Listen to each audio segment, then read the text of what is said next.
গতকাল আমরা দুজন বাংলাদেশি নাগরিককে আমরা গ্রেফতার করেছি বিকালবেলা।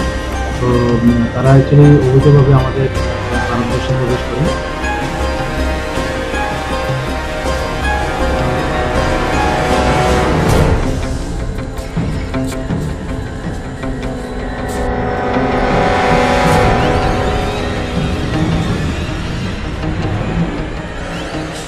ত্রিপুরা সীমান্তকে কাজে লাগে শুধু মানব পাচার নয়, এবার দেশের বিভিন্ন রাজ্যে বাংলাদেশের মহিলাদের পাচার করার করিডোর হয়ে উঠেছে ত্রিপুরা।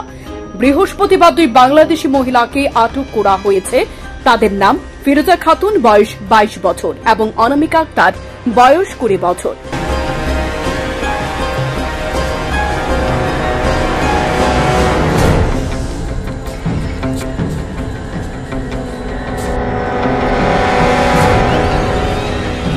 তারা বিনা পাসপোর্টে দালাল চক্রের হাত ধরে ত্রিপুরার সীমান্ত দিয়ে ভারতে প্রবেশ করেছে। তারা আগরতলা বাঁধারঘাট রেল স্টেশন দিয়ে ত্রিপুরার বাইরে অন্য রাজ্যে যাওয়ার চেষ্টা করছিল। তাদের কাছ থেকে উদ্ধার করা হয়েছে বাংলাদেশি ও ভারতীয় নগদ অর্থ। পাশাপাশি তাদের আটক করে পুলিশ জিজ্ঞাসাবাদ শুরু করেছে। তাদের জিজ্ঞাসাবাদে প্রাথমিকভাবে জানতে পেরেছে তারা বাংলাদেশ থেকে রাজ্যে এসেছে। তাদের বিরুদ্ধে পুলিশ রিমান্ডের দাবি করে আদালতে তোলা হবে বলে জানান আগরতলা সহকারী রেল পুলিশ থানার ওসি। গতকাল আমরা দুজন বাংলাদেশি নাগরিককে আমরা গ্রেফতার করেছি বিকালবেলা। তো তারা অ্যাকচুয়ালি অবৈধভাবে আমাদের ভারতবর্ষে প্রবেশ করে আগরতলা রেল স্টেশন দিয়ে তারা যেতে চেয়েছিল। একটা ত্রিপুরা সুন্দরী এক্সপ্রেস আছে, এটাতে করে যতটুকু জানতে পারলাম।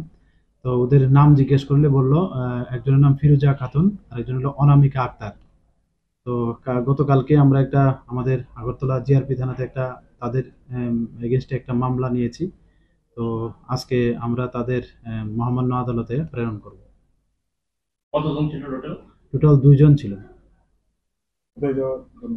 তারা অ্যাকচুয়ালি একজন বলছিল যে পুনেতে যাবে, আরেকজন বলছিল যে কর্ণাটকে তাদের এখানে যাবে, এই কথা বলেছে আর কি। দুজনের ডেস্টিনেশন ছিল। তাদের সঙ্গে এমনিতে ইন্ডিয়ান কারেন্সি আছে আর তাদের মোবাইল ফোন আর কি। তো এগুলি আমরা দেখছি, বিশেষ করে মোবাইল ফোনগুলোতে আরো অন্য কোনো কিছু বা কোনো অন্য কারোর সঙ্গে কোনো কানেকশন আছে কিনা এগুলো আমরা দেখছি।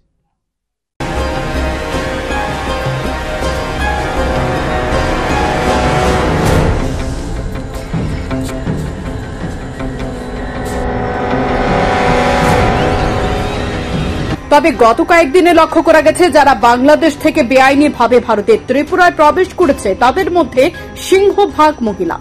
ভারতের এবং বাংলাদেশের যেসব দালাল তাদের পাচার করছে তারা কেন মহিলাদের বেশি বেছে নিচ্ছে সে বিষয়টা এখনো নিশ্চিত হওয়া যাচ্ছে না, কারণ পুলিশ তদন্তের কোনো ক্লু বের করতে না পারায় চিন্তার ভাঁজ ক্রমশ বাড়ছে।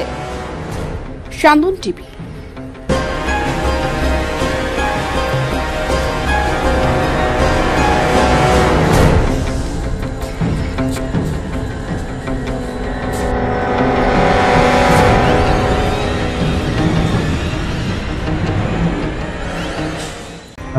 গতকাল আমরা দুজন বাংলাদেশি নাগরিককে আমরা গ্রেফতার করেছি বিকালবেলা। তো তারা অ্যাকচুয়ালি অবৈধভাবে আমাদের ভারতবর্ষে প্রবেশ করে।